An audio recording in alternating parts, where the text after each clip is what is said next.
getting close to wrapping up this beautiful black Z32.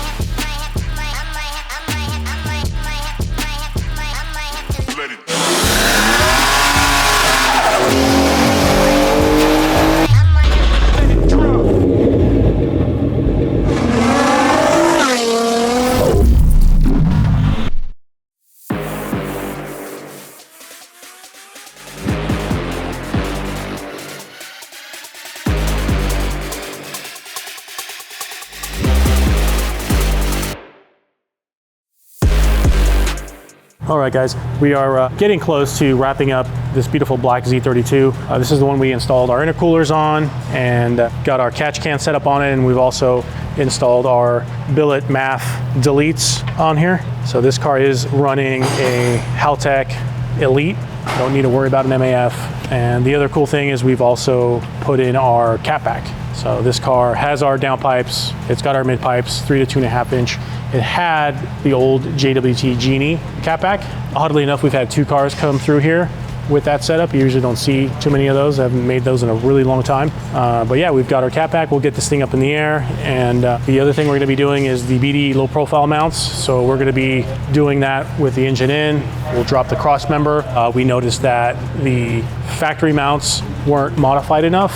So whoever installed them previously kind of just had them right up against there. So we're gonna put the low profile mounts in there to get rid of the wear that's occurring on that pipe. We don't want it to rub a hole right through the inlet pipe. So that's gonna be next. And then we'll get it on the dyno. And we'll get a good view of how things are gonna be running here with this bad boy. So it is flex fuel. It's running 93 octane, and it will be also running E85. All right, guys, and we are making some headway on the 2+2 right-hand drive twin turbo. So we've got our JWT Sport 700 installed. We got our BDE low profile mounts, our Specialty Z inlet pipes in, and you can see everything's gone in nice. We dropped the cross member to do all this. Gives us plenty of room without needing to pull the motor. And this is the one we replaced the rod bearings in. So this bad boy is getting really, really close. So interesting to see the right-hand drive setup. You don't see too many of them with the upgraded components. So we'll have to make a little bit of tweaks here and there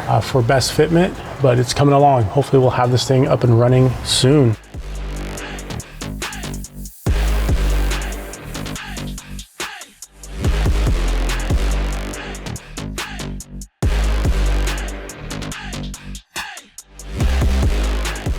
All right, this R35 GTR came into us because it had a bank 1 over advanced code. Somebody had done something funny with the wiring on the VTC solenoid. So we cleaned that up to make sure it wasn't something to do with that.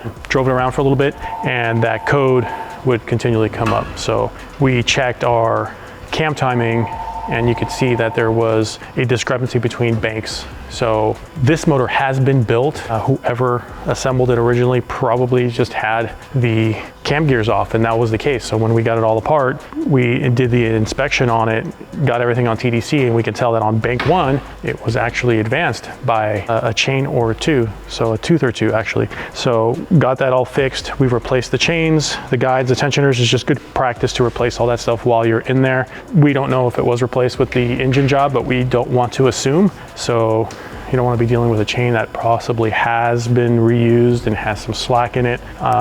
It's just cheaper to do it right the first time. So we've gone ahead, replaced the chains, the guides, and the main tensioner. So we've got everything on TDC, and again, it's pretty straightforward. The secondary guides have their own chain, and you're connected to the intake and the exhaust cams. You want to make sure that you have those all lined up. Once you do that, then you have your 3 points that you want to line up. So on the crank, and then also on the intake cam gears. So everything is lined up and marked. We've got all our marks where they need to be now, and we have this guy in its proper position. So we'll get this GTR back together and we will get it all tested, drive it around for a little bit, make sure everything's good, and potentially do a tune on it. But we want to make sure this stuff is taken care of and running as good as it can before we do that, of course.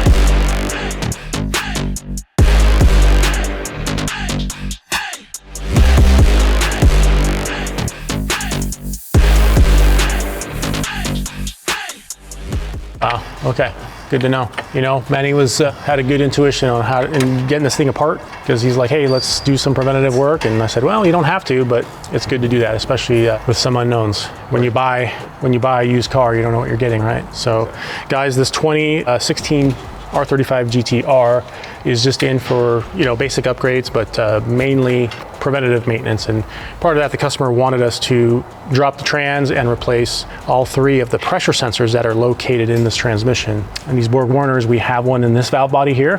So we've already gone ahead, we've dropped this valve body. There's 1 pressure sensor in here that we've replaced. And we're gonna go ahead now and drop the transmission to get the front case cover off of here. So we got to pull all this off, and then there's another valve body in there that houses the A and B sensors. So we're going to go ahead and replace these.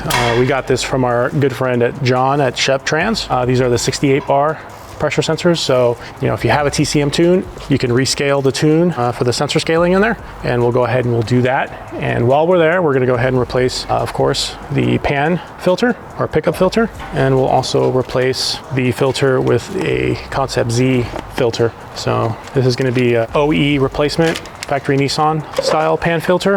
And then we're gonna go with this. I like to kind of go with not the stainless steel line filters, and the reason why is sometimes those don't filter out as good. It's just my opinion. Basically, when you're dealing with fuel stuff, you know, a lot of that stainless steel stuff, you don't get that micron, that small micron filtering. So that Z1 is kind of like that cellulose style, paper style, still really high quality filter, but I feel that it's going to do a bit better of a job picking some of the smaller stuff up. So we'll drop this thing next, and we'll get the other sensors replaced.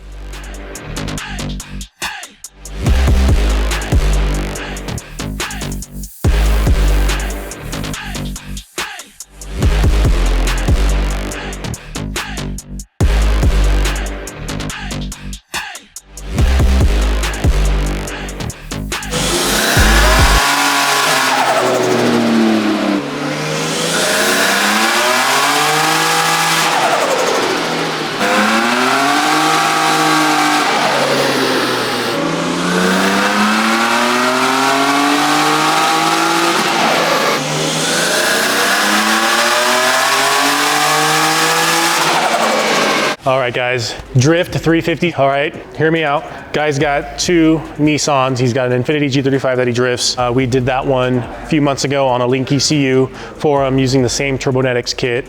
Guy's got this 350, same Turbonetics kit. We've converted it over to E85. We're running on this car, stock ECU, uprev, using the uprev GT math, really almost identical to his G35, aside of the ECU, and did really good. On this setup, we're not running a boost controller. We actually had to bypass it. We were having issues. It was just boost creeping like crazy. So got that out of the way. We did upgrade the injectors to IED 1050s, and it's doing what it needs to. Of course, it has a return fuel system in it, and it's doing really, really good. Making 405 wheel and 413 foot-pounds of torque. So not going too crazy with this setup, you know, limited by the turbo. Basically on his last car, we were running into some issues with the back pressure on the setup. So you can see the boost naturally starts to taper and go up.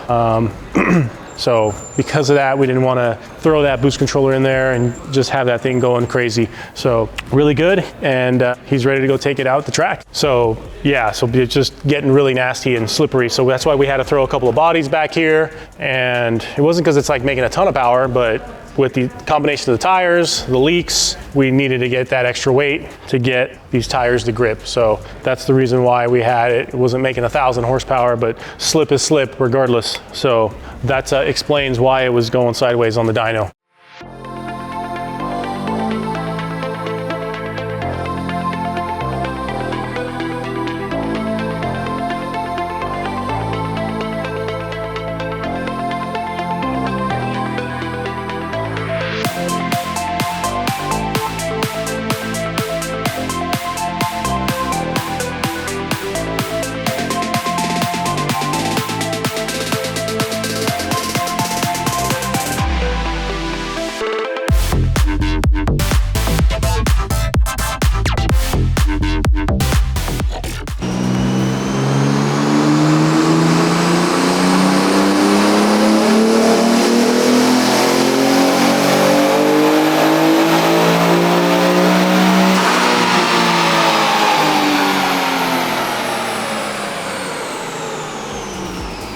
All right, guys, we had the chance to finally get Efrain's beautiful pearl white Z32 on the dyno. We've done the dual pop setup. We were able to find a good used selling translator. We put on our polished intercooler and inlet piping. Efrain brought us the car with larger turbos. They appear to be Z1 525s, the early 4-bolt versions. We added our flex fuel Nissan Tune Type 2 board, and we've gone ahead, just see if we can get any progress done on the calibration. Everything looks good. The only problem we're running into at this point is that it appears to have a wastegate issue. So we'll take a look at that dyno and you'll see what's happening. So boost starts off normal, a little laggy, and then it boost creeps pretty high up at the very end. So we're gonna go ahead, get it off the dyno, we'll get it on the lift, and we'll check the wastegates, and we'll pressurize them and see what they're doing. There could be an issue with a sticky one.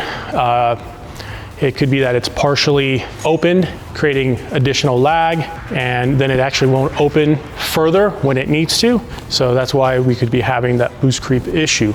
So we're gonna go ahead and do that. This has our 4-bolt downpipes. So when we began to do all this breather mods with the inlet piping, 3-inch exhaust, intercooler piping, intercoolers, we found that the divider we were using to basically separate the turbine exhaust gas and the wastegate flapper door exhaust gases was creating boost creep. So this one doesn't have that. So that's something good to check if you do have a set of our old or our copies of our old downpipes that had those dividers in them. Go ahead and remove them if you're updating it and doing all this breather stuff. So we're gonna go ahead and do that next, get it unstrapped, and then we'll check how we look at the wastegates. I know we've done it in another video, but it doesn't hurt. We'll do it again and we'll see exactly what is causing our boost creep on this Z32. All right, guys, we're underneath Efrain's Z32. This is the one where we had pretty bad boost creep. We found that this side, so again, let's recap this, does in fact have Z1 525 turbos. You can see the Z1 engraving in there. What is odd is that we have this actuator, looks like was modified to be adjustable. So it's got the turnbuckle, but it's been welded on this end, and at the other end is adjustable. This side was about 11 pounds of boost cracking pressure, whereas on the right-hand side, our passenger side was only about 5 or 6 pounds of cracking pressure. So not really gonna be a cause for boost creeping, but we definitely wanna make sure that they're balanced. So because this side is fixed, we have nothing we can really do. We wanna match that side to this side. So we want them about 6 PSI. It's on the light side, it does have a boost controller, so we'll see how much boost we can get out of it, but we need to get to the bottom of our over boosting and boost creep. So what we're going to do is we're gonna pull the downpipes off. We're gonna take a look at our wastegate actuators, the flapper doors, all that stuff, to see if maybe we don't have an interference issue, and also to make sure that there's no dividers in the housing or a separator that was actually welded in place on those downpipes. So we're gonna do that right now. We've almost got the left-hand side ready to come out, and we'll go from there.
And we can see, you know, I didn't have the boost controller installed, so this isn't an apples to apples, but really what I'm showing here is the boost creep that we were getting before.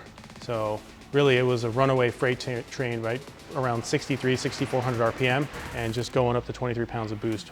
So way too much boost. You can see now at 15 pounds, you know, we're running about a 25, 30% duty cycle on our Greddy Profec, and it holds it really nice and flat. Really, really good. Obviously the power difference is here because the boost is just going up really, really high, but boost control is doing exactly what it needs to be. We don't want to be having the boost creep like that. All right, and here's where we ended up right before our clutch started to slip on the dyno. It comes in really, really, really nice. And we are limited because of the injectors. It's got, you know, 740cc side feeds, usually about 550 wheel, 600 wheel is as much as we're gonna do on those injectors. Again, it's a stock motor. We don't wanna go crazy.